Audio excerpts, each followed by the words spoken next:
pasca modernisme ini terdapat teori relativisme. Apa yang Nurfa faham tentang teori relativisme ini adalah teori yang menolak satu kebenaran yang objektif.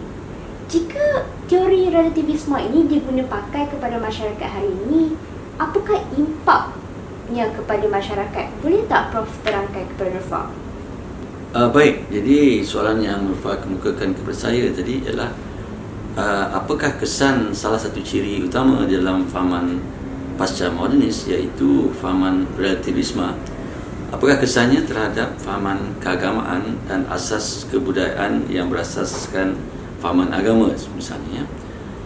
Baik, kalau kita lihat konteks di mana persaingan pemikiran ini berlaku dan contestation dalam orientasi pemikiran ini berlaku di barat, ianya sebenarnya bukan mensasarkan agama, ya. Jadi pasca modernis seperti saya katakan tadi, sasaran utamanya adalah pemikiran modernis, bukannya pemikiran keagamaan. Itu asal usulnya, ya.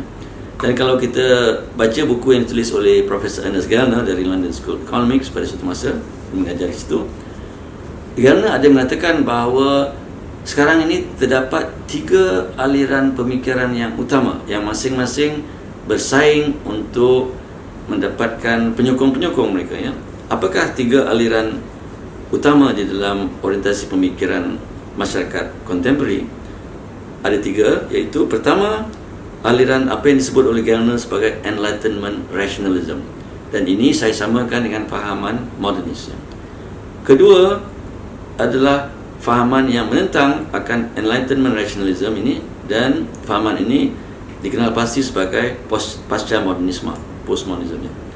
Dan yang ketiga adalah aliran yang berkaitan dengan keagamaan, ya. Dan dalam buku yang ditulis oleh Ernest Gellner bertajuk Postmodernism, Religion and Enlightenment Rationalism, Postmodernism and Religion, beliau ataupun Reason, Postmodernism and Religion, beliau mengatakan bahawa terdapat 3 aliran utama dalam pemikiran kontemporari, dan bagi keagamaan perbincangannya berkisar di atas persoalan agama Islam, kerana Gellner merupakan seorang ahli sosiologi yang mengkaji masyarakat dan fahaman Islam. Dan oleh kerana itu saya juga bila menguraikan tentang religion di sini, saya lebih menekankan kepada agama Islam atas dasar itu, dan juga atas dasar kefahaman saya tentang agama Islam, ya. Baik, jadi apakah kesan relativisme kepada kepercayaan keagamaan dan asas budaya, ya? Balik kepada persoalan asal, ya. Kesannya, walaupun ianya bukan bertujuan yang sedemikian, iaitu fahaman relativisme itu ada reaksi kepada fahaman modernis, ya.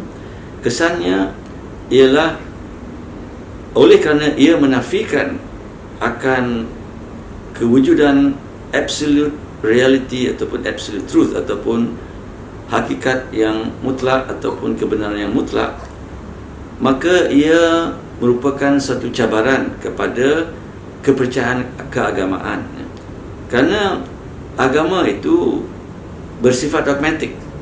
Maksudnya sesuatu kepercayaan agama itu tidak boleh diubah ataupun dicabar. It can neither be altered nor challenged, ya. Penerimaannya haruslah bersifat absolute, dan kita tidak boleh meragui akan kebenaran yang disampaikan melalui sesuatu agama itu, ya. Jadi dari sudut keagamaan, relativisme ditolak, ya. Kerana apa? Kerana sesuatu kepercayaan itu tidak boleh diragui. Itu pendekatan agama. Dan juga bagi sesuatu agama itu, kebenaran masing-masing adalah mutlak. Misalnya kepercayaan kepada Tuhan. Kepercayaan kepada Tuhan adalah suatu kepercayaan yang dianggap menggambarkan suatu kebenaran yang mutlak, dan dengan itu tidak boleh diubah suai ataupun diberi interpretasi yang lain yang tidak menjurus kepada penerimaannya sebagai suatu kebenaran yang mutlak, ya. Sedangkan relativisme tidak mengambil sikap yang sedemikian. Relativisme menganggap bahawa kebenaran itu boleh dilihat dari pelbagai sudut, dan kita boleh menerima, umpamanya dalam sains kita boleh menerima teori A sebagai benar, tetapi di satu sudut yang lain kita boleh melihat teori B sebagai benar, ya. Jadi jika kita menganggap bahawa kebenaran itu bukannya hanya bersifat satu ataupun satu kebenaran yang mutlak, maka ini bermakna bahawa kita boleh menerima pelbagai sudut pandangan atas dasar bahawa tidak wujud satu kebenaran yang mutlak, tetapi wujud cara-cara yang berbeza untuk memahami akan hakikat kebenaran itu, ya. Dan dari sudut mana-mana agama, mereka tidak menerima fahaman relativisme ini kerana ia mungkin akan menimbulkan keraguan di dalam kepercayaan mereka, ya, seperti yang diajarkan oleh sesuatu agama itu, ya. Walaupun ini saya anggap sebagai suatu kesan sampingan hasil daripada perbalahan di antara golongan modernis dan pasca modernis, kerana sebenarnya target pihak pasca modernis ini ialah ilmu sains yang menganggap bahawa hanya sains merupakan ilmu yang sah, yang sahih, dan memberikan kita kebenaran yang mutlak tentang pengetahuan tentang alam ini, ya.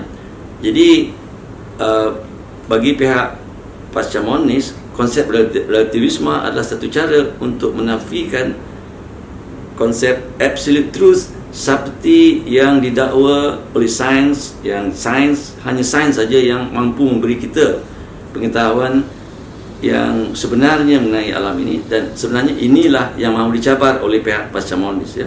Tetapi di dalam melakukan itu, ia juga mempunyai implikasi terhadap fahaman keagamaan dan sebagainya secara tidak langsung.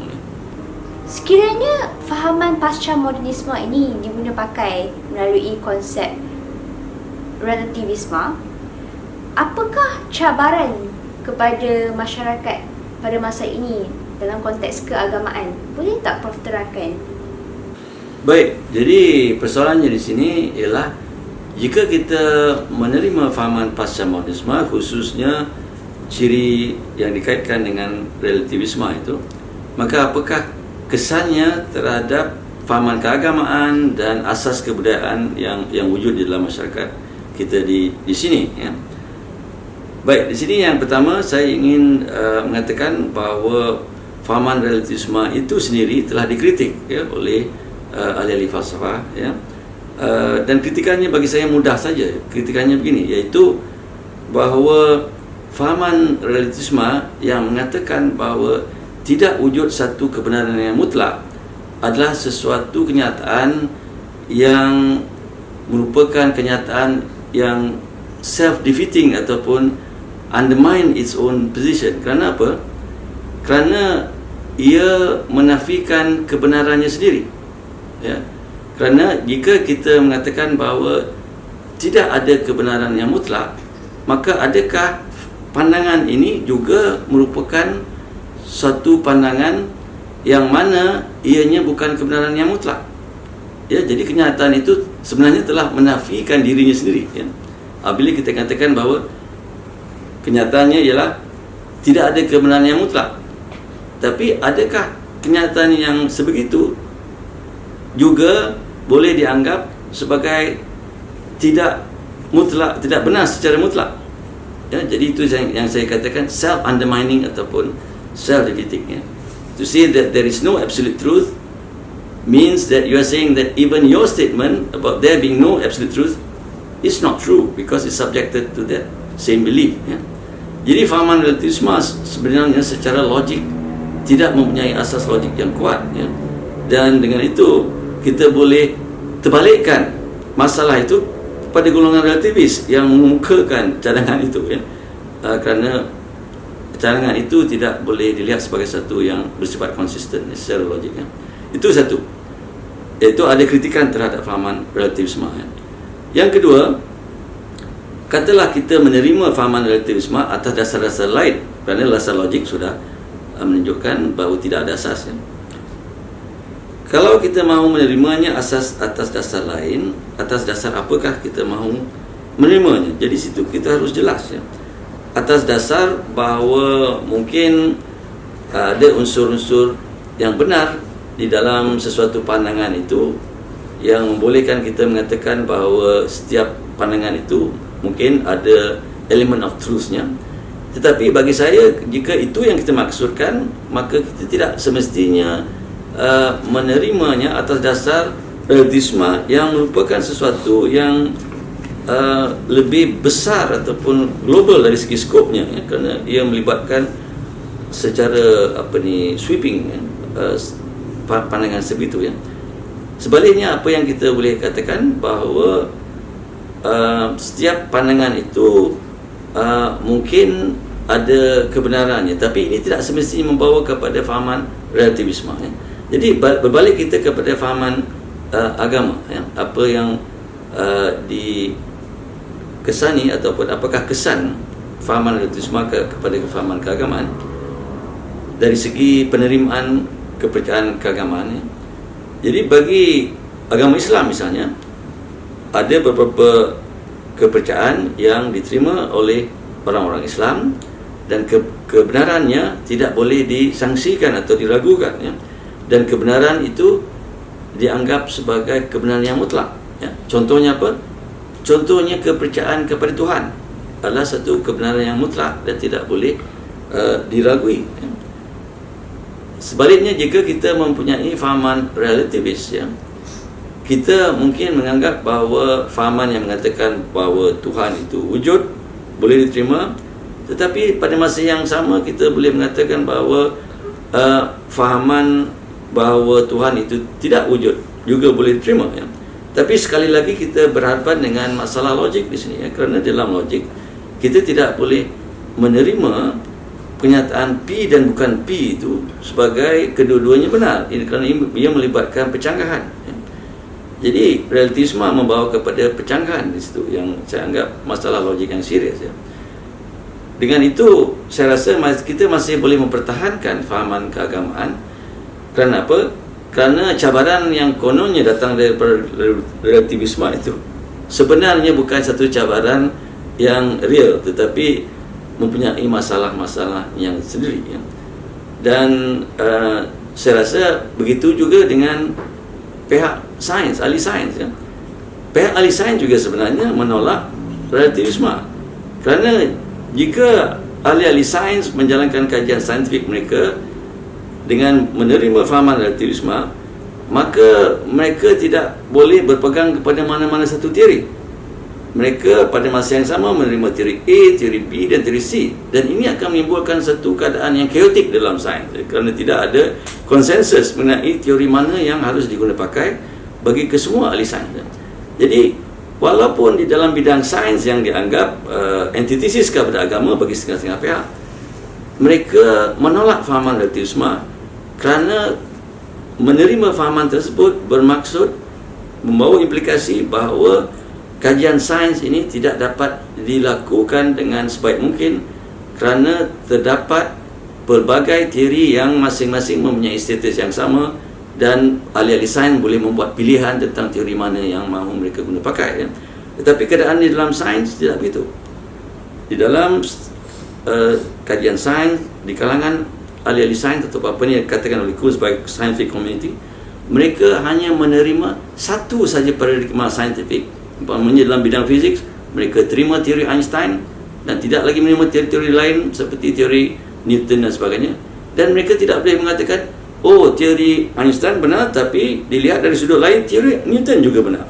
Kerana kalau mereka mengambil sikap begitu, kajian saintifik tidak boleh diteruskan. Jadi bagi saya, relativisme bukanlah suatu aliran utama dalam pemikiran, tetapi merupakan sesuatu yang agak lemah dari segi logiknya, dan malahan realitinya ialah sistem-sistem seperti sistem keagamaan dan sistem saintifik, mereka tidak bersandarkan kepada fahaman relativisme dan tidak ada masalah dari segi itu. Penolakan relativisme bagi saya tidak mempunyai kesan yang serius. Cuma ia perlu ditangani dengan hujah-hujah yang baik dan rasional. Jadi rumusannya adalah Ideologi ini amatlah penting, dan ideologi ini kita perlu tahu tentang cabang-cabangnya, contohnya cabang pasca modernisme dan cabang modernisme, bagi mengetahui apakah maksud yang ada tentang sesuatu perkara. Dan untuk mendapat justifikasi itu, kita perlu tahu ideologi-ideologi ini dalam falsafah.